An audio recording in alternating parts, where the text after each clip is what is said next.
Hey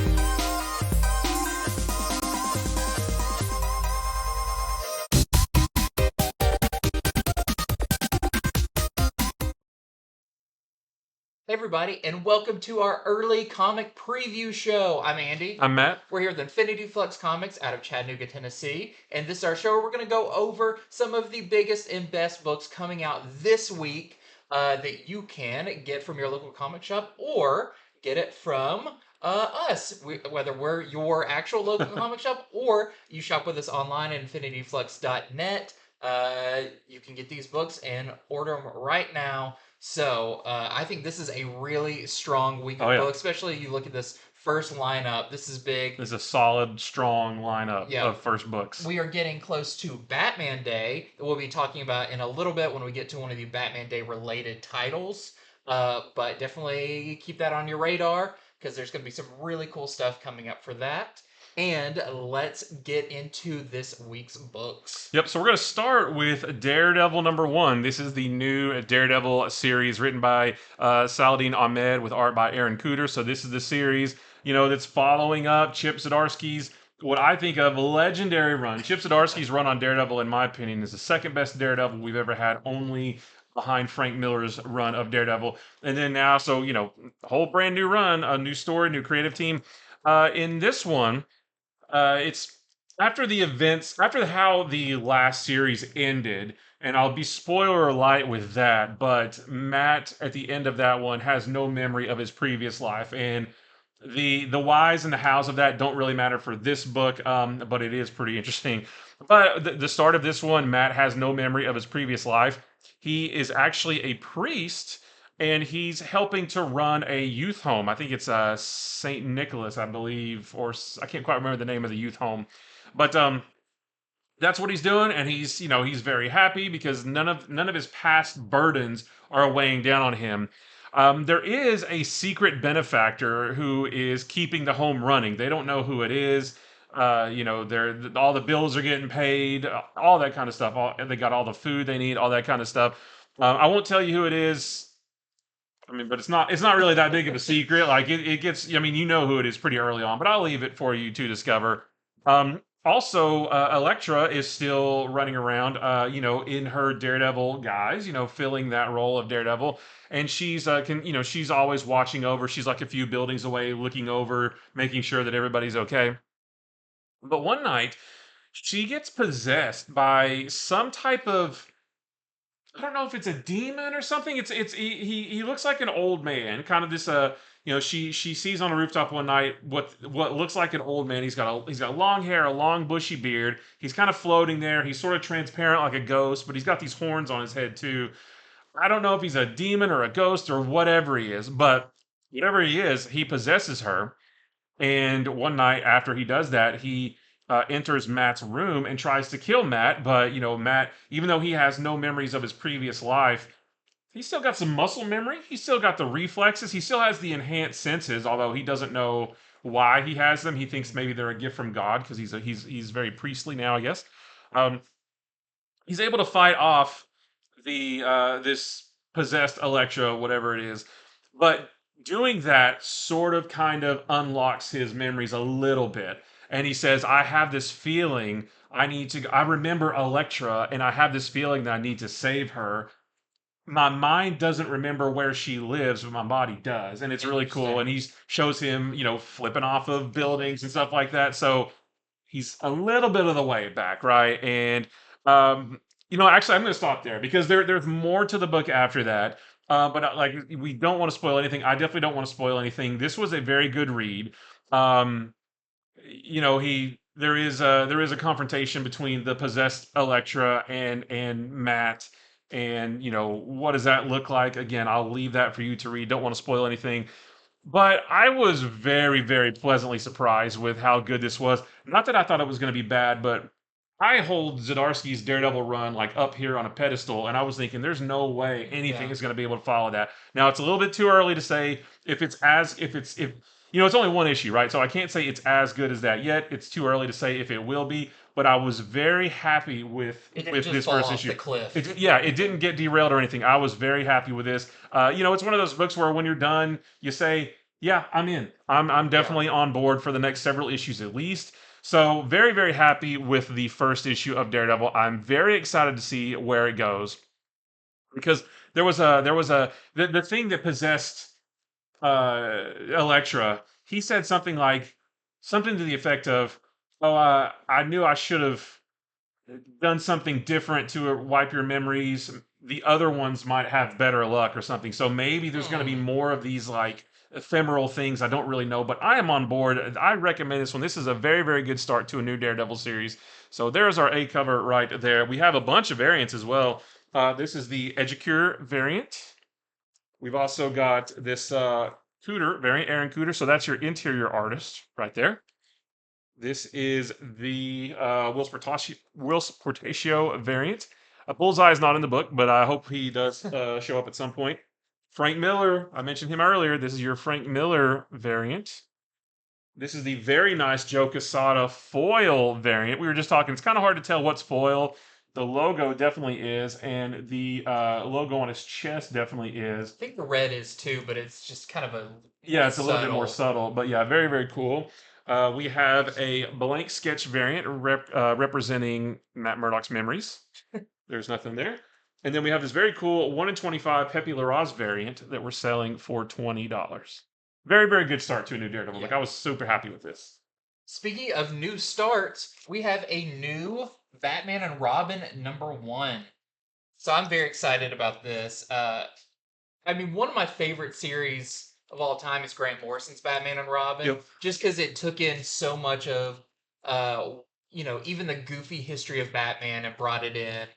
Plus, that was, uh, Dick Grayson and Damian Wayne. Yeah, Well, that was a great pairing. yeah.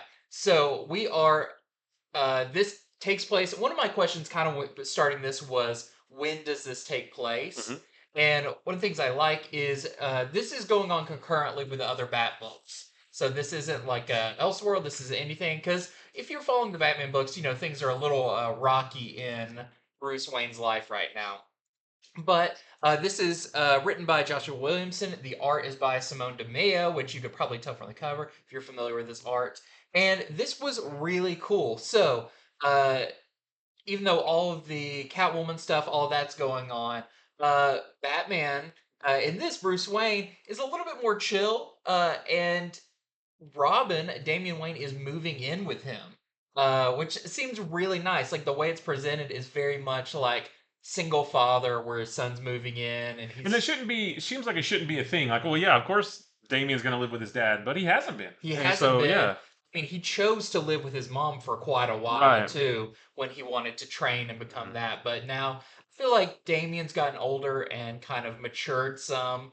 And I don't know, it's really cool seeing them together. There's a lot of really good kind of father-son bonding. Even when this issue begins, they're kind of out on a mission, and they even do like a little fist bump and Oh, stuff yeah. that like they're like that we took that down in record time type Yeah. thing. And it's really fun. They're kind of getting their groove back, working together. Um, but there is still a little bit of Damien that's like not 100% ready to accept the role of Robin or of being Bruce Wayne's son. So it's interesting. Like the one point, Bruce tells Damien, "Hey, I enrolled you in Gotham Heights." School, and Damien's like, great. So who am I in there to, check out? Who am I Yeah. following? He's like, no, you told me that when you were on Lazarus Island that there was a lot of people your age and that you actually like bonded with them and stuff. He's like, I want you to have that childhood. Yeah. Good So idea. it's really nice to see that. There is a bigger story going on here, but we only see snippets of it. So it has something to do a little bit with how this book begins, where White Rabbit has taken control of one of Gotham's famous Zeppelins that just happened to Oh, just yeah. cruise around the sky.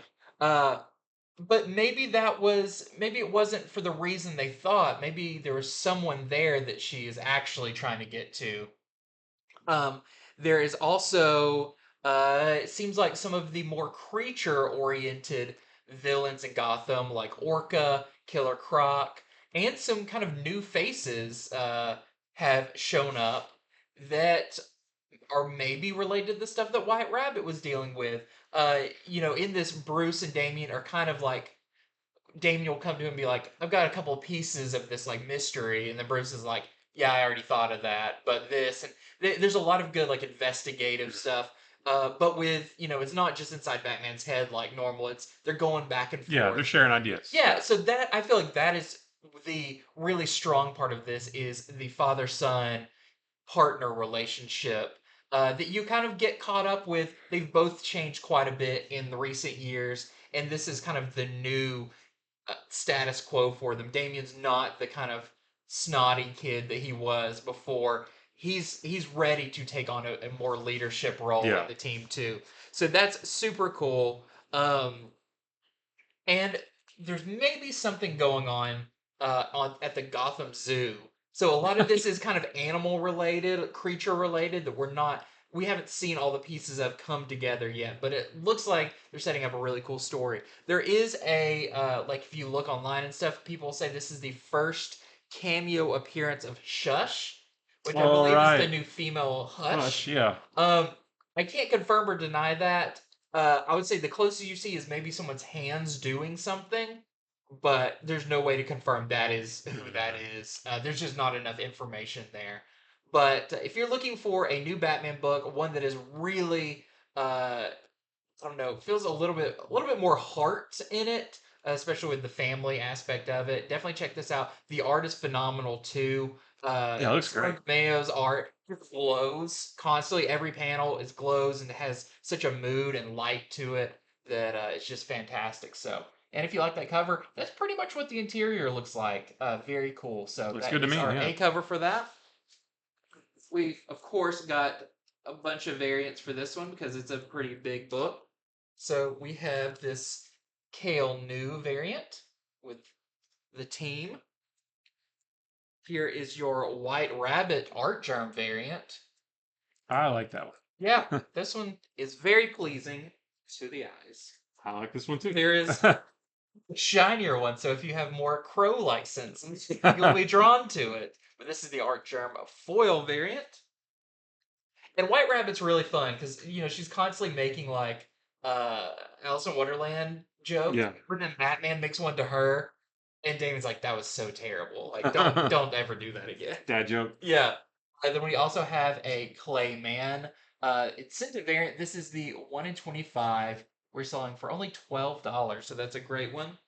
And there is a 1 in 50 Kale New variant, kind of a black and white sketch variant that we are selling for at $25. Yeah, I'm super excited to read that. I cannot wait.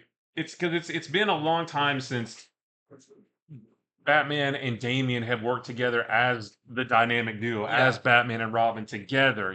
So It's kind of been in there on occasion filling yeah, a Robin spot, but even he's not really Robin anymore. yeah, He was filling in that sidekick thing, but this is really back to traditional Batman and Robin, yeah. which I That's think is awesome. really cool.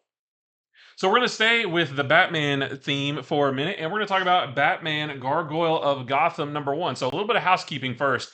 This is not the A cover. This is the B cover. We don't have the A covers yet because the release date on this got pushed back to Saturday, which is Batman Day. That's the 16th. So it is still coming out this week. So we still wanted to talk about it on this show. But if you go into your shop, on Tuesday or Wednesday, looking to get this book, they may not have it because was it an email that was sent out, right? There's an email that's sent out to say hold all these for one because they hadn't shipped out the A covers Right. yet. So they want to make sure all those are together, but also just kind of boost Batman Day up a Yeah, little bit, for give sure. it some special stuff. Yeah. So yeah, it may not be in your shop this week, but go there on Saturday and they should have it. And what a great book to boost Batman Day Yeah. with because this is really, really good. So this is a Black Label book, which that's anytime there's like a mini series, I look, is it Black Label or not? Because if it is, I know that I don't need to worry about anything, any continuity or anything. This is its own story, separate from anything else going on in DC Comics right now. This is written and drawn by Raphael Grandpa. I don't know if that's the right way to say it, Grandpa. But I want to say this is his first written work for DC, I believe, is what it said in here, or in the solicitations maybe. But so in this one, this is a good old murder mystery, right? So in this one, Batman's trying to track down a serial killer who has so far killed 4 people who are seemingly unconnected. They have no connection to each other whatsoever.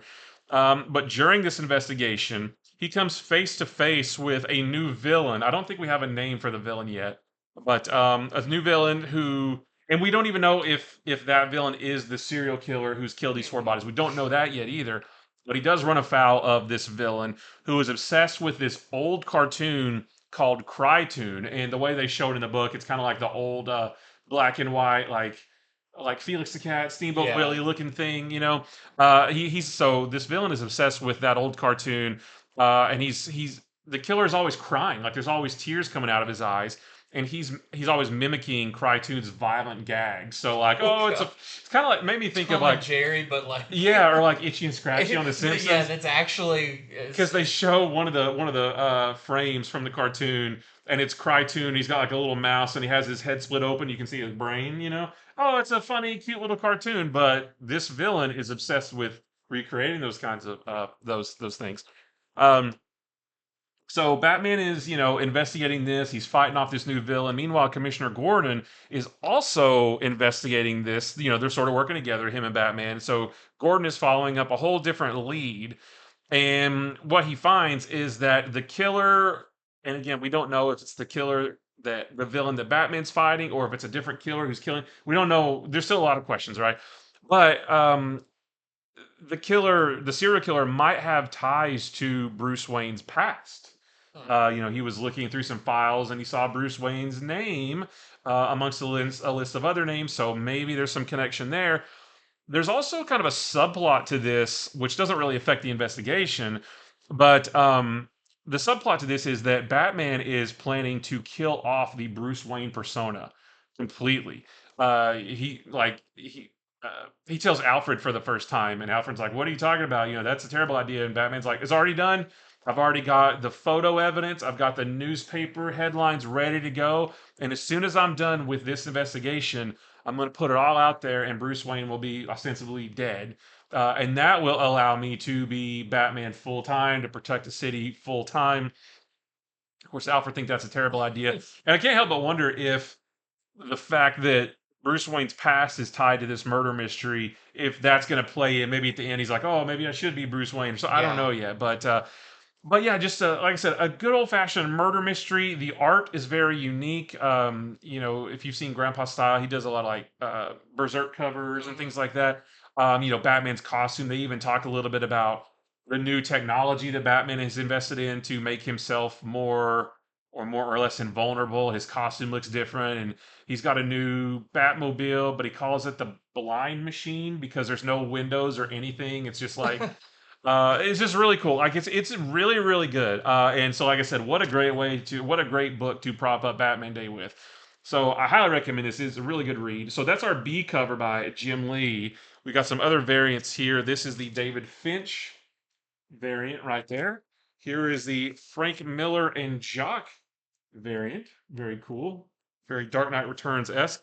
And then this is the 1 in 25 Jim Lee black and white variant that we're selling for $15. And then speaking of Batman Day, like I said, that's coming up on Saturday the 16th. That's this coming Saturday. So we have some specials here in the store. So it's going to run all day here. We're going to have 50% off DC back issues. But that's not like key issues or books we have on the wall or anything like that. Just like our regular back issue section. 50% off all the DC ones. We've got a buy one get one half off of DC graphic novels, which I'm excited for that. I've got my eye on a few already. And we're going to have 20% off of Bat Family action figures. So, we've got the whole wall of action figures here. Anything related to Batman, you get 20% off of those. Online on infinityflux.net, we have some special foil variants, or we have a special foil variant. I believe this is the only one, right? Yep. So this is a facsimile of Batman number 608. Everything on the inside is the same as it was, but that's that nice virgin foil cover. So we're going to have that available on the website and in store, obviously. And obviously we will have the Gargoyle of Gotham available on the website as well. So if you order one or both of these, you will also get, while supplies last, a Batman Catwoman the Gotham War special edition. So this is and these are free, right? So if you buy something in store, you'll get one of these too. The cool thing about this is it gives you a little bit of a preview of some of the things that have already happened in the Gotham War. So the in Battle Lines, the first part in Batman 137, which is the second part, but it also gives you a few preview pages of the next parts that aren't out yet. It won't be out for another week or two. So Catwoman 57, there's the Red Hood Hmm. thing in first part of his miniseries in there. Some preview pages of those books that again aren't out yet. So that would be a cool one to get. And then we've also got the Batman Joker Deadly Duo special edition, also for free, which just I don't know if it's a full reprint I think it's a full reprint of the whole of the first first issue. issue, yeah, which was a really great story as well. Mark Silvestri doing story and art. So those are both free in store, or if you order one of the other two Batman books, those will be included in your package, obviously while supplies Yeah. last. So get ready for Batman Day. Make all your orders. Yep. Get ready. As soon as the stuff goes live on Saturday, snatch it up because it will not last long. Yeah, I a think lot a of good lot of people stuff. are very excited about this Batman Day since there are, some really good goodies to get. Yep. Okay, next up for me, we've got Werewolf by Night #1. So this is really cool. This is a one shot just in time for Halloween. Actually, they had a little bit of room for Halloween. Yeah. It's not just in time.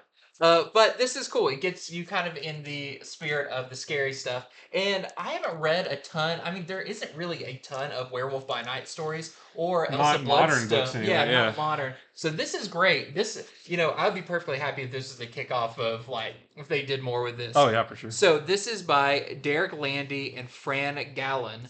And like I said, it's a one shot and it's really unique. So first I'll tell you about the story, which there is a castle in the Rocky Mountains, like in America, because there is a sorcerer named Doctor Necromantic. Necromantic? Necromantic. I'm just reading the notes. Really, it's but like doctor spelled with a K and Oh, stuff right. too. He transported this castle all the way from the Bavarian Alps, Hmm.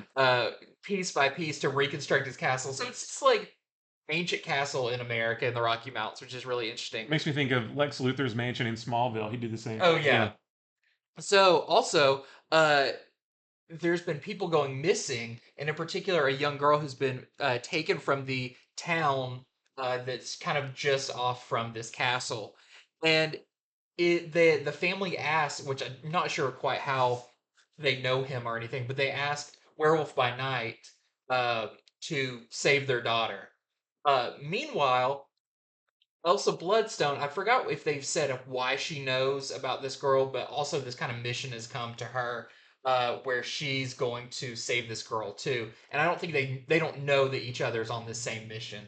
And what's unique about this is all the scenes, I'd say most of the book is black and white, especially when it involves Werewolf by Night. But when Elsa Bloodstone's in it, it's in color. Even when the characters appear on the same page, one is in black and white and one is in color. Like even in the same panel, the Yeah. panel is black and white, except Elsa Bloodstone's in color. And there may be some color that bleeds into some of the background elements if she's there, but it's very segmented, which is a very interesting look. Definitely inspired by the Disney Yeah. Plus special. And you said there's no like in-story reason for that. It's No, it's it's- more just an artistic style than a Yeah. story thing. So it's Which is awesome. It's very cool, and it's not distracting reading. It's kind of enhances the Yeah. reading a lot, and it gives you a good sense of kind of a black and white horror movie, especially with like the title page and all of that.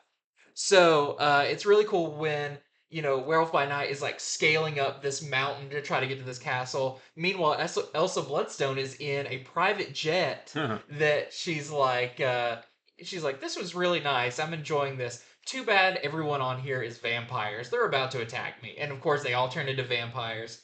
And she's like, I hope this plane crashes in a good place. And she jumps out of it. So they each kind of have their methods of it. One's a little bit more like animalistic, and she's very tactical. But they both wind up there to find out that this Dr.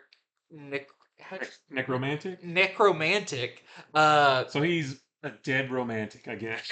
Yeah, he's been doing some weird experiments on there, as you can imagine, and kind of creating some very Halloween spooky monsters that are inhabiting this castle. And so it's going to take Werewolf by Night and Elsa Bloodstone meeting to stop him. But the really fun part about this, and it feels a little reminiscent of me talking about Batman and Robin, is their relationship Mm. in this is really cool. So when they finally realize that either of them are there, you kind of see the same thoughts, but from both characters. So he describes like this is the last time I saw her, and she's like, he smells like a dog, and it goes back and forth. It's really fun, but a lot of this is them kind of that you can tell all their feelings are not completely gone for each other. That they had a romance in the past, and it's nice to see each other again. But will this flourish into anything else? So it's a lot. It's kind of a personal story of them teaming up to do this mission, and kind of what makes them different and what makes them work together really well. So I thought this was awesome.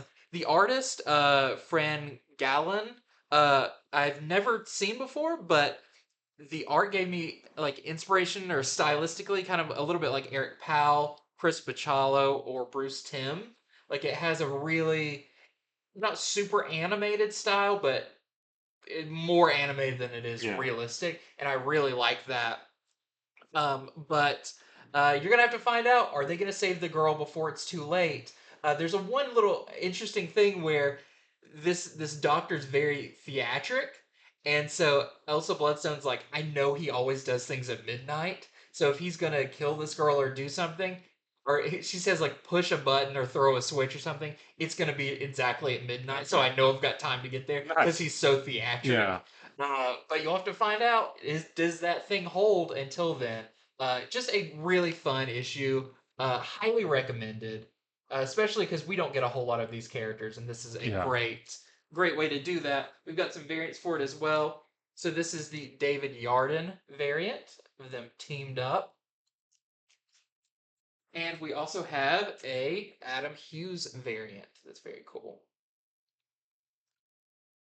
Very nice. I've got a new one from Marvel. This is Avengers Inc., as in Avengers Incorporated, not like their own special pins or whatever. I think I made that joke like 5 times already. That's I got to great. stop. When it's that simple, use that. Avengers Incorporated #1. This is a new book written by Al Ewing with art by Leonard Kirk. So, in this book, it begins with David Cannon, who is the villain Whirlwind. He gets shot in the head while in his cell or on the raft. You know, the big prison, the raft. He's inside his cell and gets shot in the head and killed.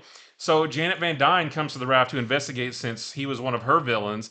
And then that's when we learn that 5 other villains were killed in the same way, very close to the same time as well. Were they all on the raft? Yeah, all on the raft, all in their cells, all like shot in the head. She goes into like I don't know if it's a morgue, but it's like a lab or something. They're all laying on Yeah. these tables all over the place. So then she goes to talk to Mayor Luke Cage about it, and he wants her to keep investigating, but he's very adamant to say no costumes whatsoever, because we still have the ban on costume vigilantes in New York, Mhm. and the citizens and the taxpayers are all nervous and everything, so no costumes. So she goes back to the raft, but she sees that things may not be as they seem. And I don't want to reveal any more than that because, again, spoiler light. But we do see Vic Shade, who is this right here, who at one point in the past, in the comics, he was an alias of Vision. Mhm. He was like Vision, like if he was in disguise or whatever. But I will say that this Vic Shade is not the Vision. It is Vic Shade, but it's not Vision, and you'll have to read to see about that. So this issue is this issue kind of feels like a one and done, at least as far as the murder mystery of the 6 villains goes. But there's a larger mystery to the series because at the very end of the book, we do learn who was behind these killings, and we do learn who was behind the return of Vic Shade. But we don't know why. Mhm. Like, and I don't quite know. I don't quite know the method by which they did it and the reason why they did it. So there is still a larger mystery there, but by the time this book wraps up, the murder mystery of the 6 villains is for the most part finished. Yeah. But But there will be more mysteries to solve for Avengers Inc. There'll be more stuff Are for they them to actually called that investigate. in the book? Well, at the very end, she says something. Yeah, she says something about tell them if they have any other things that need to be investigated. Tell them they can call Avengers Inc. or something like that. It's So almost like an X Files type thing, or like I a mean, there's not really any like, at least in this book, there weren't any like alien or supernatural elements to it. There's a pretty set in universe reason for yeah, what happened. It actually kind of gives me vibes of the Avengers, like Emma Peel and yeah. like that, the British Avengers. Gives me that vibe a little bit. But still a very interesting book, different than a lot of the other Avengers books for sure. Different than a lot of other things that are coming out from Marvel right now. So if it sounds like your thing, then I highly recommend you check that out. That's our A cover right there. We have a few cool variants. We got this Alex Ross connecting They variant. didn't get the memo of no That's costumes. right. There's a lot of costumes now. Luke They Cage would all be need mad. costumes. We've got this Lionel Francis U variant.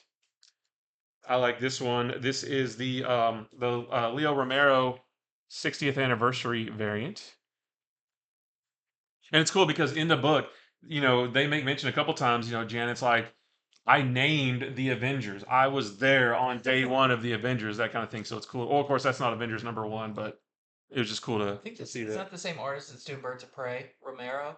Yeah, I think so. It's cool. Yeah. And then here's the Saturday morning variant by Sean Galloway. So Love that's really really to cool. watch that show. Yep. And then this is the Erica Durso variant. A lot of Wasp in this book. This is a very Wasp front and center book. So if you're looking for another Janet Van Dyne story, this is the one to get. Yeah, and she was an Avenger before Captain America was an That's right. Avenger, so that's pretty cool. Okay, before we go any further, just want to remind you, you can head over to infinityflux.net right now, where you can order these books that we are talking about while supplies last. So hurry on over there. You can also subscribe to series, become one of our very loved uh, subscribers, family members, and lovers. Uh, but That's weird. but no, for real, head over to infinityflux.net. There's a lot of good stuff over there where you can order these right now. And don't miss out on that because when you do, you can use the code I love Flux at checkout and get 10% off your first order. So if you're new customers with us, what a better deal. Yep. And that works for the Batman Day stuff too. Yes, it does. Yeah. So, I mean, there's a way to game the system if you Right. use your brains. Right. So, continuing on with this week's books. Next up, I have Star Wars Obi-Wan Kenobi, issue number 1. I don't know why I had to look at it. It was like, what issue was this? I It's just want to number make sure. 1. So, this is number 1. The best way to describe this is if you know about the Mandalorian comic, it is very similar to that. So it is. They pull up my notes for it, even though I could do this off the top of my head. It's written by, or I guess adapted by Jody Hauser, and the artist by Salvador LaRocca, which is very cool. He's definitely does the style of like really capturing the individual scenes from the show, because this is an adaptation of the 6 issue miniseries on Disney Plus. So with that, you also get a bunch of first appearances, like this is the first appearance of Reva. It is not the first appearance of Grand Inquisitor. His first appearance was actually in Star Wars Kanan. I forgot what issue number, or that, and he was in Star Wars Darth Vader. I forgot what issue, but it's not his first appearance. But if you know the show, you know this is young Leia. Just all the fun stuff. Obi-Wan has to go on a mission to get Leia back from where she was kidnapped. Just really fun. And what I like about this is you kind of read it at your own pace. Like when you watch a show, you know it's happening and you're watching it. With this, it's kind of fun to take it a little bit slower, look at the art, kind of process it a little bit more. So very cool adaptation of Obi-Wan Kenobi. Episode 1 is issue 1. We also have this Torin Clark variant with his EOP. And that is all the variants I have for that one right now. Easy peasy. Easy peasy lemon squeezy. So I've got another book, perfect for Halloween spooky time. This is Creepshow #1. So this is a new volume, I guess, of Creepshow. We had 4 or 5 issues of this last year, I believe. Yep. And this is the same as those. So it's each issue is going to be 2 different stories that are self-contained. Anthology book just telling creepy stories. This one features 2 stories. One's called Make Your Choice, written by Garth Ennis with art by Becky Crazy. Cloonan. The other one's called Fossil Record, which is written and drawn by Phil Hester. Um, so the first story, called Make Your Choice, is about a man, and he begins to see fetuses everywhere, and nobody else can see them, but he can see them. Wow. And at first, it's like just Comes one. out swinging. Yeah, well, at first it's just one, like right there, but eventually he sees them like everywhere. And that's all I can say about this story because anything else would get this channel banned. But it is crazy. Like it's probably one of the craziest. I've read all the last Creep Show, and this story is probably one of the. I'll tell you later. There's crazy stuff in that one. The second one's not quite as bad, or I mean, like good, but like crazy. But it's about a paleontologist named August, and he discovers a new species living underground that is actually the cause of all the extinctions in the past that have happened before. Another paleontologist that he talked to who knows about this says that they've actually kind of driven the shape of what lived and what died and stuff like that. And there's some weird stuff in that too. Probably stuff that I can't really mention. So this is gonna be a short talk about this comic. But just like I said, 2 stories, self-contained, of just creepiness. That first one with the fetuses, holy cow, there's some wild stuff in there. I love this book though. I love the first series, and I love this one too. So perfect for spooky season.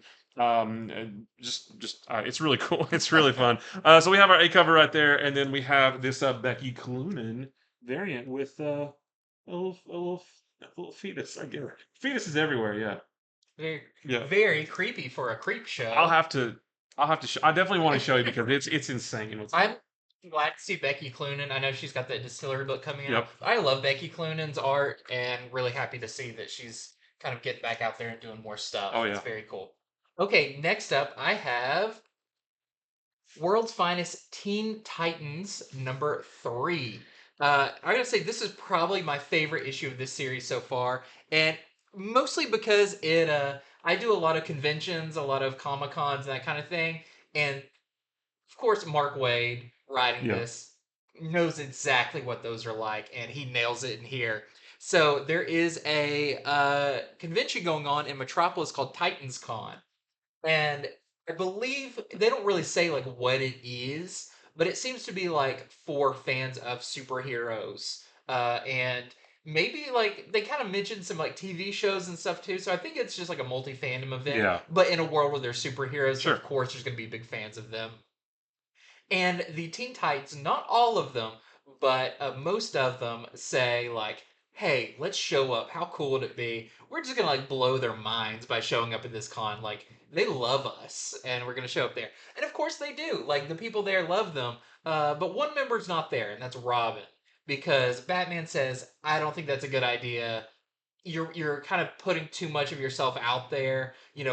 Batman works from kind of the myth Yeah. of him, and he wants Robin to kind of keep some of that I too." want you to stay in the shadows with your bright yellow cape Yeah, and green shirt yeah. I think he just thinks it's or red too shirt. too much of a chance that something could go wrong. Yeah. So he keeps Dick Grayson back. But is Dick Grayson gonna stay back? We'll have to see. But it's just really fun because knowing cons, just hearing the things people say are like, "Oh, were they Saturday and Sunday, or are they a Saturday only Yeah. appearance? And are they going to be signing autographs and all this stuff?" And of course, these Teen Titans are young. They're having a blast at this thing because there's action figures of them Oh yeah. everywhere. And like, of course, Wally West is like, "I gotta go get this figure of myself. It's too cool," and all this stuff. One of the great parts is like, there's a panel going on about Donna Troy, and they're like, "Should we bring her in for it?" She comes in, and then it just ends up she doesn't talk. It's just everybody yelling about like, should she be with Aqualad or Right. should she not? Which is Or probably how it would go in real yeah, life, you know. it's like, is she a good character? How are her powers? Like all this stuff, and she's like, "I don't really know what's going on Yeah. here," because she's from Paradise Island. But there's also, we're seeing every few pages there's a guy who seems overly obsessed with one of the members of the Teen Titans, and it seems to be very smart because he's constructing something. And this is kind of one of those like hyper fan situations where he's like, I know when I meet her, she's gonna love Oh me yeah. and all this stuff. So it hits a little close to home with some people, I'm sure, who've had some very weird fan encounters. But it's also just so much fun to see them there. All the people there dressed up. But of course, they're going to have to fight this character who is not really his name, but one of the members calls him Toy Boy because It's a good name, I think. he kind of manipulates some of the toys that are there. He even like captures some of the Teen Titans by like building Legos around them and Nice. stuff. And he makes one of the action figures of the Teen Titans grow giant, and they have to fight a giant version of themselves. It's just really cool. But you'll have to see uh what Dick Grayson does in here because it's not like a straightforward like. But then he shows up and stuff. Yeah. There's more to it than that. But the other thing I think is really interesting is towards the end, Dick Grayson is having a conversation with someone, and I had to kind of look it up to get all the details. But apparently, Golden Eagle is living at Titan's Tower, but he's retiring. If you don't know who he was a character who was heavily inspired by Hawkman Okay. to kind of become a sidekick of Hawkman without that title, but he was kind of inspired by him, and there was I think even a time where he was Hawkman in the I'm past. not familiar with that character. Um, but yeah, Golden Eagle, and Robin actually has a discussion with him about like kind of is this a world for like is it worth being a teen hero or do you need to go live your own life? I thought that was really interesting and maybe setting up some future stuff that's kind of expands the story. But I really enjoyed World's Finest Teen Titans #3. You get some of the fun on there, the people cosplaying and everything. But this is one of those feast for the eyes issue where you just Yeah. want to look at what's everybody dressed up Yeah. as. What can I see in the Yeah, background? because Yeah. it's very accurate for Comic Cons. And we also have a variant. This is the Doc Shaner kind of singular Titans character cover with Speedy. Nice. All right, so next for me is which was next for me? Yeah, Hulk #4. So yeah, continuing the Philip Kennedy Johnson storyline. This feels like an independent horror book with a Hulk dropped in the middle of it. So this is still telling that overall story that this series has been telling, but this is the start of a new story arc. Bruce and his I guess his sidekick, his traveling companion Charlie. In this one, I think they were in Kentucky, right? In the last Yeah, stories, they're in Florida now, and I think they're pretty far south in Florida. But when they get to where like they're, Everglades. yeah, Yeah, yeah, that's a great place. Like I don't know if it's that, but it does. It's like a swampy yeah, area, small town, that kind of thing. And when they get there, they instantly realize that they say this place just feels off. There's something weird about this place. So they go to a diner. Bruce orders. He goes up to the counter to order food for Charlie, but then he leaves and she doesn't know it. So she goes and chases after him because he doesn't want her there because he says if you continue to travel with the Hulk, you will die. You'll yeah. get killed. There's going to be something crazy, and It's you'll not get wrong. yeah, you'll get hurt for sure. So while she's chasing after him, you see kind of in the swamp her younger brother who died. And she's like, I think his name's Earl. She's like, Earl, how can you be here? You're dead. And he's like, oh, come, come get me. Yeah, It's kid, just, not a yeah, hard thing. right. Well, so she's doing that while Bruce is walking away. He's actually confronted by Man Thing, who actually grabs him. He's like, "What are you?" Bruce's like, "What are you doing here?" And Man Thing grabs him. When Man Thing touches somebody, they burn, and he actually pulls him into his body. And then the Hulk comes bursting out and like tears him to shreds.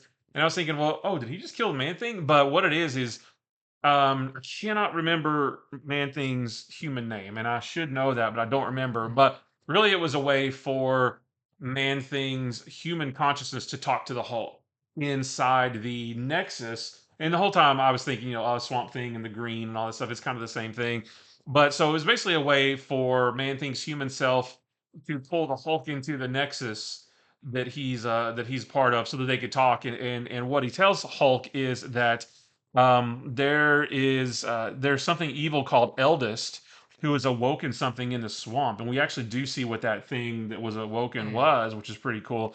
But this person, this character Eldest, That's who was behind everything that we've seen in this series so far. So all the weird supernatural stuff with the they've mentioned the Green Door a few times, Yeah. and all the Brother Deep and all this stuff, all the weirdness that Hulk has been dealing with up till now. Man Thing is also aware of it, so they're gonna probably team up to sort of maybe take down this weird supernatural Do some thing. big green That's punches. right. I hope so, because that'd be really cool. So yeah, just more like creepy Hulk stuff, which has been really really cool. So I liked it. There's our A cover right there, and we also have this 1 in 25 Manipul variant that we're selling for $20. Yeah, I don't know how many times we've seen the Hulk and Man Thing together before, so that It was seems really like a cool. fitting pair. Yeah, but it was really cool to see. Okay, next up for me, speaking of spooky stuff, this is Spine-tingling Spider-Man. Mhm. So this was originally a Marvel Infinite comic or Marvel Infinity comic, Yeah, Infinite. uh, I think Infinite Comics. Yeah. Infinite comic. Uh, but it's been Yep. reformatted for a physical comic, which is really cool and actually works really well. So this is by Saladin Ahmed and Juan Ferreira, and I didn't read this digitally when it came out, so this was new to me, and I just ate it up. Now this is a really long comic. This is eight. It was eight chaptered. Right. But this thing actually has like a spine on it and everything, like a spine big enough to have the title of the book on it. But this is a zero issue because there's going to be a follow up. I guess not an ongoing, but maybe a mini I series think probably a mini. Yeah. considering this is a zero, Yeah. there's going to be a one and a two and a three. So the story in this though is really cool. So Spider-Man is kind of just doing his normal thing, but he's not been sleeping well. It's because in his dreams, he's been hearing this song, and I forgot. I in my head I could kind of figure out the tune to it, uh, but it's a very like creepy. Was it the Itsy Bitsy Spider? I don't know. I don't I don't know remember. if it is or not. I'd have to re-sing it in my head to Right. figure out if it is. But there is a QR code in the back that you can scan, and it plays the songs for Oh. you.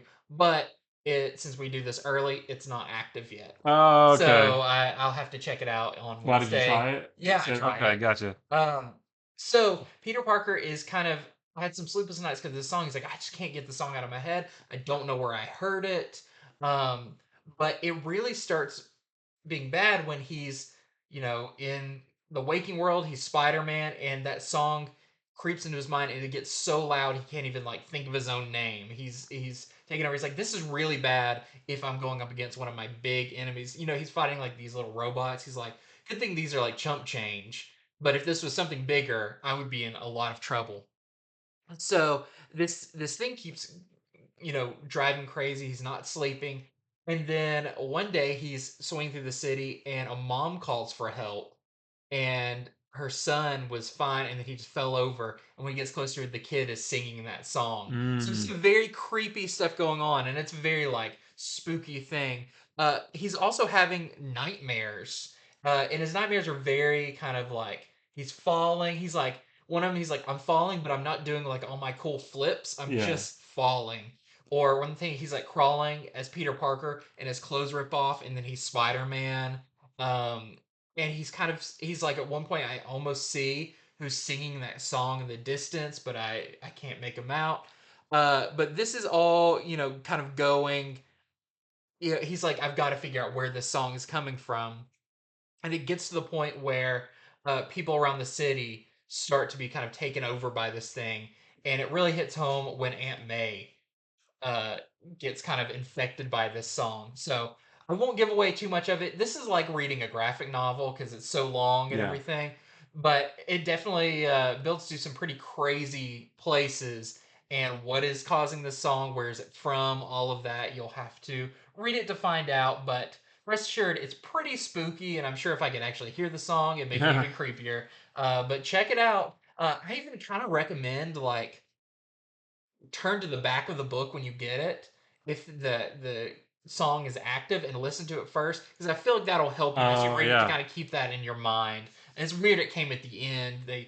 think they maybe should have put it right at the Yeah, I beginning. don't remember So that being there when it was because I read the first couple issues when it was an Infinite comic. I don't remember the song yeah, being something you could scan and listen to though. yeah. So and there's going to be more of this. Of course, there's a follow up kind of editorial at the end that kind of teases some stuff to come. So that is Spine-tingling Spider-Man, and I believe it's it's a 9.99 book, but you're getting your money's worth in reading it, and just the one cover. And also save your comparisons to Night Terrors because that came first. Yeah, That story was like it's from last different year. enough. Yeah. They actually said this was one of the first Infinite comics they did originally. Actually, I think that's right. I think it's more than a year old. Yeah. Yeah. Okay. All right. So next, I've got Harriet Tubman, Demon Slayer, #1. So this is from Massive, which is the publishing arm of Whatnot. This is written by David Crownson with art by Cortland Ellis. Now, this was a Kickstarter. Is that right? Kickstarter or It was Indiegogo, one crowdfunded. Yeah, crowdfunding. Yeah. yeah. So now we have it here in comic book shops. This one is actually really good. So, another good book for spooky season. What I'll say about this is there's not a this is a very it's not a complicated book, and that's a good thing, right? Yeah. Because sometimes I just want to see somebody fight some demons or some vampires or whatever, and that's what this is. It's not like establishing this whole huge world with all this lore. Like Right. it's just like some vampires and Harriet Tubman fights them, and like that's it. And to me, that's a good thing. I prefer sometimes just a good, like a just let's get to the meat and potatoes of the thing, right? So I believe this takes place back in 1860. Uh, there is a family, a husband and a wife, and their daughter. They're slaves, and they one night they run away from the home they're staying in. They're trying to get to their freedom. So they run into the woods, but they're actually stopped by three slave owners. I don't know if it was the people who, and I hate to, it's weird to say, like I hate to say owned, but I don't know if it's the people that they were with before, if it was three other guys. Um, but the mother and the father, they act quickly. They pull out some guns and they just shoot those guys dead. And they're about to keep going, and then those guys pop up again, and it turns out they're vampires. They spit out bullets and everything like that. And they're about to tear into this family until Harriet Tubman shows up. So it says Demon Slayer, and this one she just fights vampires, but she makes short work of these three guys, these three vampires, and then she is about to help the family on their way, and then they realize maybe there were more vampires in these woods than we thought. Mm. um I really like this. So, like, I really like the artwork, and again, I like the more the uncomplicated story. I like that. There's some cool action in this. She does some cool things with some swords and with some wooden stakes, that kind of thing. So, just really good, really fun book. I really want to see where the story goes. But I really like this. So there is your A cover right there. We have some cool variants too. I like this one a lot. This is the Randolph variant. She's holding. Is that one of the heads? I think. Yeah, that's a head of one of them. I like that one a lot. There is this Des Jardins, the Jardins cover right there. We also have this one. It's really cool from Broglia and Chan. This is the well, you know what that one is. You know what that one's homaging right there. And then we've got this 1 in 10 Draper Ivy variant. She's looking all cool there. And then we have this 1 in 25 Randolph variant that we're selling for $50. So yeah, this is really, and I like the art style in this too because everything was like the page is white, but everything is told in like panels. So you'd have a panel here and then a panel here, but the whole page wasn't the book. Like Yeah. everything was like panelized, and it was just really well done. It's very interesting. I feel like a lot of people will have, they see that name, they're like, I don't know what that's going to be, Yeah. but I think it's. I saw some interviews with the writer and stuff, and he has some really interesting, you know, thoughts about why doing this and everything. Yeah, and obviously there's the comparisons. I think even in the solicitation, comparisons to like Abraham Lincoln, Vampire Hunter. Yeah. So like like alternate history stories or fictional history Yeah, stories, that kind of term thing. for it. Yeah. Okay, well, next up for me, we have a new Bloodborne series. So, for fans of the game, or if you've never played the game, I still think this is really good. So, this is by Cullen Bunn, and the art is by Peter Kowalski. And I'm not positive if this picks up where the previous series left off, but a lot of the Bloodborne books are not super heavy in story. They're more kind of an atmospheric book. Hmm. So in this, I think this is all brand new because there's some flashbacks. It follows these hunters called Gretchen and Abraham, and you can't really tell, are they siblings, are they a couple or whatever. In this world it's so terrible, you're just lucky you found someone else Yeah. who's not a Maybe horrible they're not either monster. one. They're just partners or Yeah, whatever. Yeah. they just work together really well. But in the near past, they saved a young boy named Lucian, whose entire family got kind of taken over by the horrible, Lovecraftian horrors in the Bloodborne universe.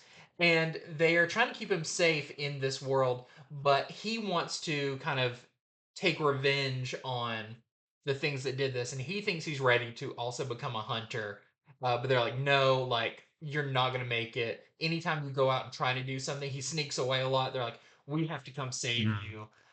You're a screw up. Yeah, it's like you're not ready for this, and you should never want this as your life because it's horrible. But he sneaks away one time and goes to uh, a. There's been a ritual that's taken place that one of the hunters, Abraham's like, I think this ritual is to lead to another world, and I think that's where Lucian got off to. And we have to complete this ritual to get there and see. And this other place is a chalice dungeon, which you play the game, you know what that is. It's Hmm. kind of like a. It's funny. It kind of takes a very video game thing. Yeah. It's almost like a how many floors can you get All through right. type thing. But they turn that into a narrative and what is this place and all of that, and so they're going to try to get him back, all the while he's stuck there trying to fight his way out. So, but it's less of a lot of story, more of the really cool world building and the crazy monsters you see. And especially there's one I even remember playing the game. I was like, that is horrifying. And it's kind of one of the last things that shows up in this. So I thought this was really cool. All the Bloodborne comics are really good. And especially Cullen Bunn taking this one on. He just knows how to do this kind of horror so well. So there's your A cover, which is by Deladera, your Oh, Who's you're Killing somebody's the killing children. Yeah. Children's artist, which is very cool. For that one, we also have this Abigail Jill Harding, who was just here not that long ago. This is a variant by her, so very cool. Very cool. Well, my next one is the Cull #2. This is Kelly Thompson's new book over at Image. And this one is still like there's not a lot of big actiony moments, but there's a lot of character building, character development, world building in this. I think is really cool. So at the end of the last issue, so our main characters are Cleo, Lux, Will, Wade, and Kate. And at the very end of the last issue, they found this portal inside this cave. Um, and Cleo is convinced that her brother Jake, who went missing, I think the year prior, she's convinced that he's in there. Like he went through the portal and he's wherever that is now. So they all decide to go into this portal and look for him. Um, at this point, they have given up on shooting their short film, which was like the what they were doing at the beginning of the first issue. But when they enter that portal, they enter into basically what looks like a new world, right? And they're trying to figure out, is this a parallel Earth? Is it a world between worlds, which is not a Star Wars thing? Yeah. Yeah, it's not that though. But they're like, is this like some kind of place that connects one world to another world? Um, because there's still water and rocks and a forest and stuff like that. So they have no idea where they are. So while they're very slowly and cautiously moving through this new world that they're in. They're talking about relationships and we're learning more about the characters basically. They find this little cute looking animal. I think at one point they say it kind of looks like a little red panda, Mhm. but it's blue. But the animal, um, they think that it's wanting them to follow into the wood. They think it wants them to follow it into the woods, so they do. And some more stuff, some more character building happens in the woods. But then at the end, they see something else, and I don't know if it's that animal in a different form or else something else completely. but they do see something else that, and I'll go ahead and tell you this: it talks to them. Hmm. Whatever it is they see at the end, which I won't tell you what it is, but it does talk to them. So things are about to get really really crazy. But yeah, a lot of good, like I said, character building. We see some relationships forming or being reinforced, that kind of thing. So I'm enjoying this a lot. I really want to know where they are. And because we know from the very beginning of the first issue that the other shoe is going to drop at some point, Yeah. there's a big 2-page splash that shows us something that's going to happen. And I want to see how they get there. So, really, really good, interesting book from Kelly Thompson. She's a fantastic writer.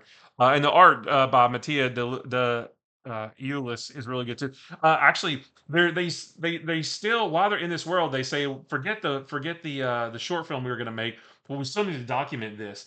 And there's a lot of great artistic moments in this where they're recording through their camcorder, and the person who's close to them is really sharp and clear, and everything else is fuzzy, and they have the camera like the Oh frame and yeah. everything. So like just really good visuals and stuff like that. So really interesting. I can't wait to see what happens. So there's our A cover right there. And then we have this Tula Lote variant as well. I don't think we still really know why it's called the Cull. Not yet. So Not yet. that's I'm kind of sure we'll find out. yeah. Okay, next up for me, a book I am fairly enjoying. This is Green Lantern #3. So my first note on this is we're back after Night Hooray! Terrors. We are getting back into the swing of it, which this issue does actually reference. How Jordan mentions Night Terrors and Nice. all that events in it. So that's really cool. But where we pick up Hal in this is, I believe, where the last issue took place. He is falling to Earth Oh, that's because right. he's got his new ring, which he does not understand. How does he have it? Where did it come from? Any of that? He flew up into space, and then suddenly it was like, nah, not working anymore, and he's falling to Earth. And so he's basically like, can I get my willpower strong enough to, you know, make it powerful again or Yeah. whatever? So most of this issue is actually Hal Jordan. About 50% of it is him being like, what is this new ring? What can it do? And I'll say it does have, I don't want to say a new power, but definitely a better version of a power that it could do before. And I would have to go back and read some like original Green Lantern, like Okay. uh original Hal Jordan, like with Abin Sur and stuff, Yeah. because he mentions the ring that he has now does something that the ring he got from Abin Sur could do, but his later rings, because he always losing them or they broke and he Yeah. made new ones or whatever, couldn't do. So it's a very interesting thing, and Hmm. it's fun to see him try out this new power. You have to read and check out. Um, so that's kind of half of this story. The other half is following Sinestro, who uh, goes to this big business and is like, I need to talk with the kind of the two leaders of the company, only to find out that the two leaders of the company are aliens. And he's like, I need your help. The Legion of Doom will kind of pay you handsomely for your help. And they're like, what Hmm. do you need? He's like, I just need people. And so you don't quite know what Sinestro's plan is, but when you see him again, he is attacking Ferris Air Force Base.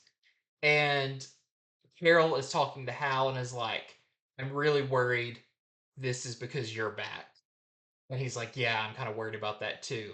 And I will say that in this issue, Sinestro and Hal meet up in kind of a very unlikely place and a very humble setting Okay. that you have to check out. But overall, really cool issue of Green Lantern, and I'm very excited that we're kind of back on the road with this series because I think this is going to end up being a really great story. So it is Green Lantern #3.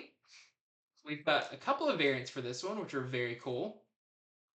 We've got this Doc Shaner variant. You love the classic look. Yep. Ah, I love We've these. got this really cute Rose Besh variant. I really like this one. This is the Lobos variant for the Hispanic Heritage Month with Kyle in his classic costume that I love. And we have this 1 in 25 Herbert variant that we're selling for $15. I love that one. Yeah. That one is so It good. seems kind of pointless to be Green Lantern, but in a jet when he can make his own He's jet. But not even battery and he rings. loves flying, so that's fine. That's why he doesn't wear his ring when he's in a jet. Yeah. He doesn't wear his ring. All right, so next for me is the Venom Annual for this year, continuing the Contest of Chaos storyline. And this one, as you can see on the cover, it's Venom versus Deadpool. They, just like all the other ones, the heroes, they um, just find themselves in a weird place, in a different place. And in this one, Deadpool and Venom find themselves in a twisted theme park, and they have to compete against each other to see who can get like the most balloons. And they're told if it ends in a tie, then you gotta like kill the other one and take their balloons. And they don't really want to, but they don't really want to fight. But then they just start to feel compelled to fight each other, and they don't really know why. Obviously, there's Agatha Harkness and all her magical tomfoolery, just like all of the other Contest of Chaos books. But yeah, if you've been reading that, don't miss this one. Venom and Deadpool. Oh, and it's no, it's Dylan Broad Venom. So it's Venom. It's actual venom, not like bedlam, which I'll talk about in a little bit in the other Venom book. But yeah, just Venom and Deadpool going at it. What's better than that? So, oh, and I'm not going to tell you who wins either, but there is a winner, and it was pretty funny how it happened. But yeah, so there's our A cover right there, and then we have this Tony Daniel variant as well. We have a Tony Daniel variant coming up for Amazing Spider-Man. Yeah. So yeah, Tony Daniel doing some Marvel covers. Okay, and next up for me, we've got Alligator Loki, #1. So they say this is the first appearance of Alligator Loki in comics. I guess that's right, but I feel like I don't know. In physical And comics. physical comic, Yeah. because this is also a Marvel Infinite comic. Yep. You got all the Uh, reprints this week. yeah. But this was really fun. So this is by Alyssa Wong, and the art is by Bob Quinn. And I'll say right away, there's no dialogue in this. There's text, but it's mostly like written on signs or Yeah. packages or something like that. But it reminded me of like I don't know, like a Looney Tunes little short thing. So it begins with Thor's chasing Loki across the Rainbow Bridge. And Loki's kind of like clearly he's been up to some mischief and Thor's had it. Loki jumps into a portal, this regular Loki. Thor reaches in there, thinks he grabs him, pulls him out, and it's Alligator Loki. So that's kind of what kicks off this weird friendship between Thor and Alligator Loki. This is a little kind of a dunderheaded Thor because he's like, I've got this alligator friend now. And so they go and do a lot of fun things. Like they go to a Asgard theme park where there's like a Rainbow Bridge roller coaster, then which now makes me think of Mario Kart.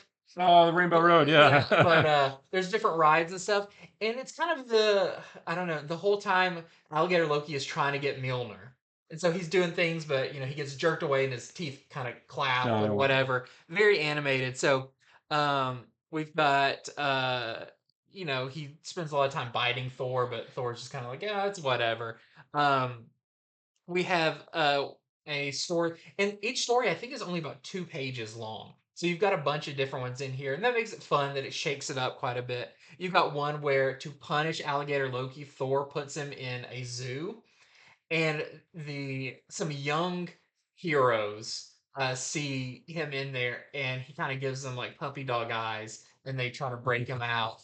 Um, and that one's really interesting because it actually has a lot of the characters from that Captain America story, where there's Captain America's from across Oh, the America. United States of Captain America? Yeah. Some of those characters appear, but like Gwen Stacy, Ghost Rider's in it, Kamala Khan, Miles, all of them are like they take him back to one of their houses, and they're all just like feeding him Loki treats and stuff like that, and getting him to like sit and do tricks and all that. But it's fun. There's a story with Clea, Strange, Doctor Doom, Sif, Scarlet Witch, Enchantress, and Magic. It's just kind of a like fun, cartoony little short vignettes. But it's a pretty thick book, so it's like you're not going to go through it super fast because there's a lot of these to explore. Yeah. So I thought it was really fun. If you want something very different, and there's a lot of kind of fun visual gags in it, and stuff to look at, and like writings on things that are kind of funny and stuff like that. So that is our A cover. And of course, we got variants for this. So we have a. This is a doily variant. We finally got the hammer. And we've got, of course, a Scotty Young variant. I love that. Very cute. I want to know when we're gonna get Alligator Loki, Jeff the Shark team up. Yeah, it's coming, I'm sure. Oh yeah.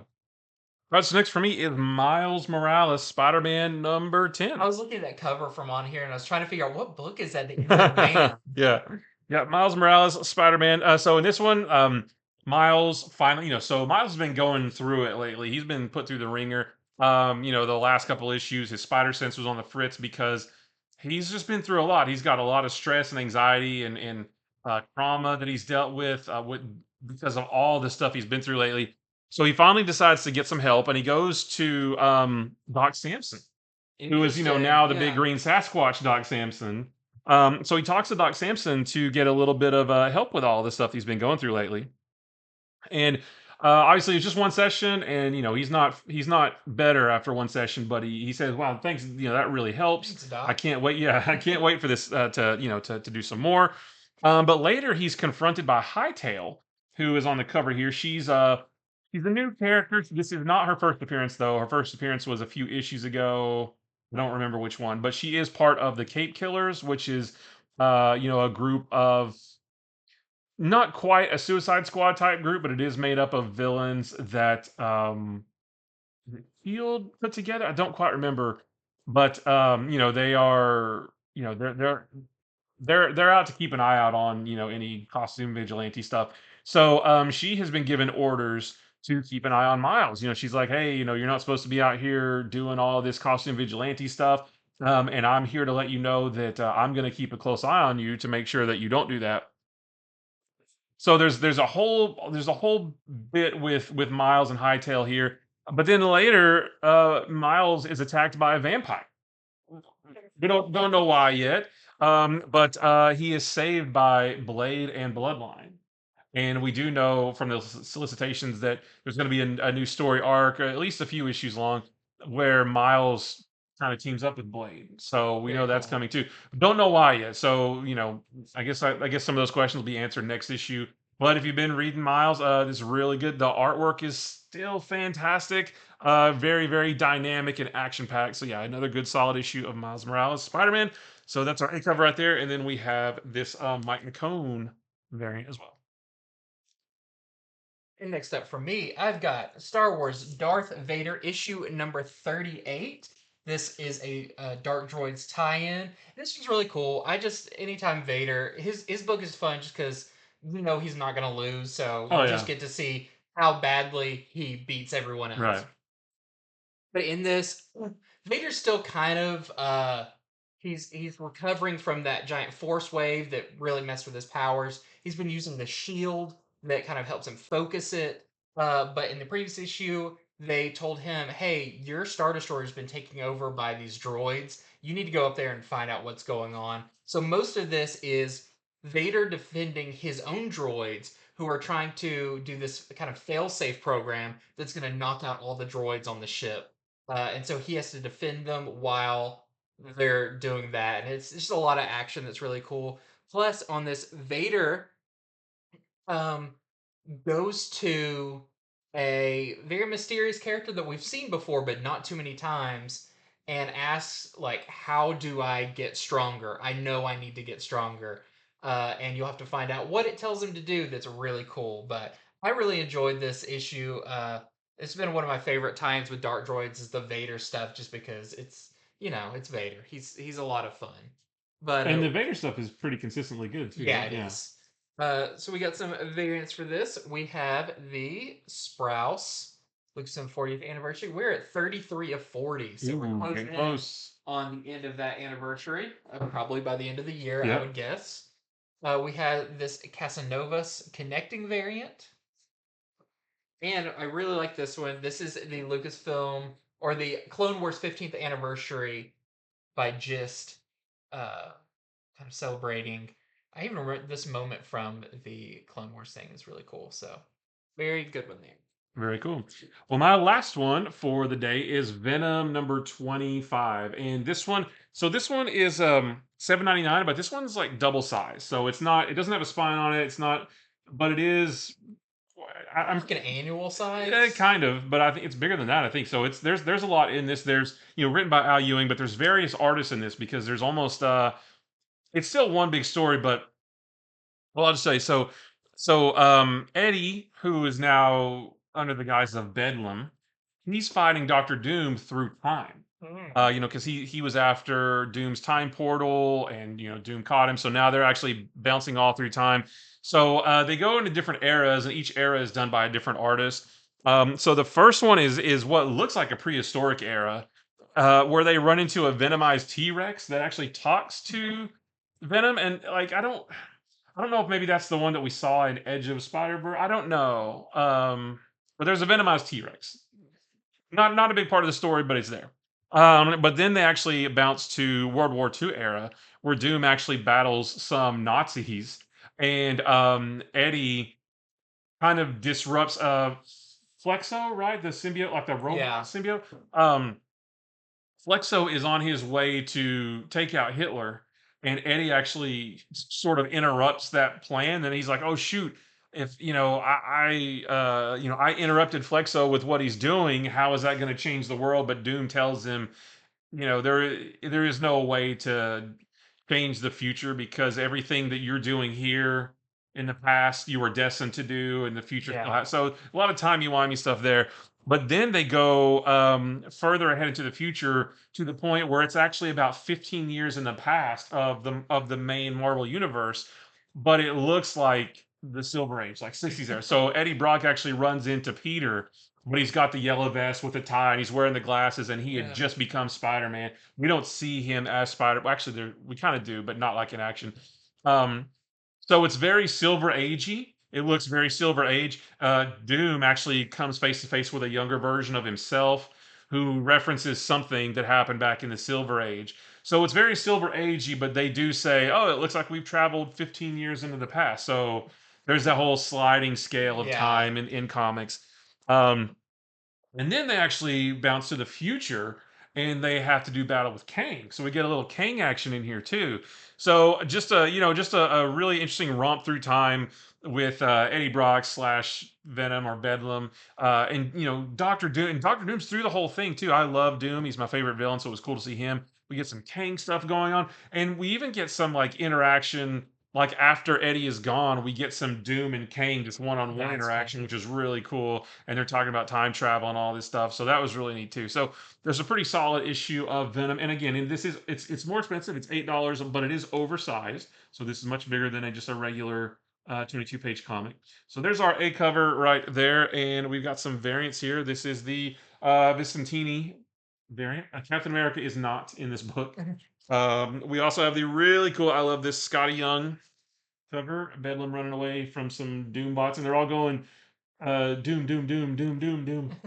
I like that. We have this really cool Ken Lashley foil variant. I don't know if you can see the foil there. So it's like the background, his chest symbol, and his eyes. Right. Yeah, basically anything that's not the blue or the black of his suit and his tongue.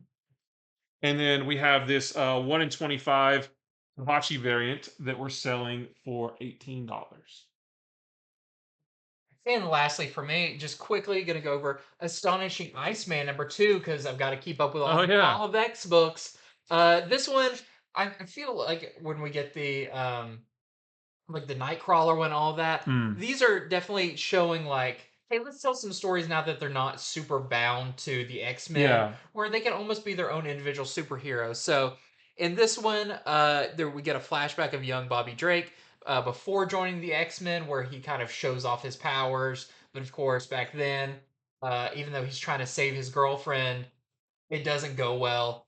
She's like, "Oh, you're a monster!" You know, Oh that yeah. classic. Yeah. Every first story of every mutant character is Right. basically goes the same way. It's the same with Rogue, all of that. But we see that, and it's kind of just reminiscent of what's going on in the now part of the story where people are kind of hating and fearing mutants. And he's kind of used to that at this point. but he's going up against Helium, the Unfreezable Man, which is the perfect villain for Iceman because he Yeah. can freeze anybody. Be like, what is the one person we can't? Oh, Helium, Helium. the Unfreezable Man, which is like his full name, which is really funny. I wish it were he dash Liam, like He Man, like Yeah. Helium. Yeah, that would be cool. But he just kind of looks like a big like cloud, basically. Okay. It's fun. But Iceman has to figure out how to fight him because they're all attacking Bobby Drake's hometown, and he kind of becomes a hometown hero again, even though there's some people who still don't like him. So the people he saved are like, nope, he's a good guy, and we're happy to have him here. So it's really nice to see, but there is, something bigger going on in the background because this is a mini series.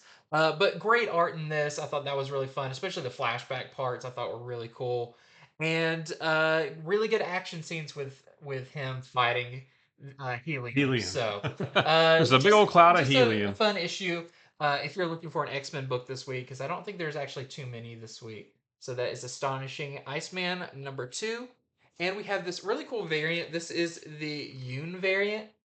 And I just can't help but see Silver Surfer and Right. Galactus homaged on that cover, but Yeah. very cool. And that is it for this episode of our early comics preview show. A lot of great stuff we went over, and you can order it right now. So head over to infinityflux.net, and we've got our show coming up on Wednesday. Yeah. Wednesday. I had to think about it for a second. I was Yeah, like, wait, we'll what day be is it? showing early comics you can pre-order so you don't miss out.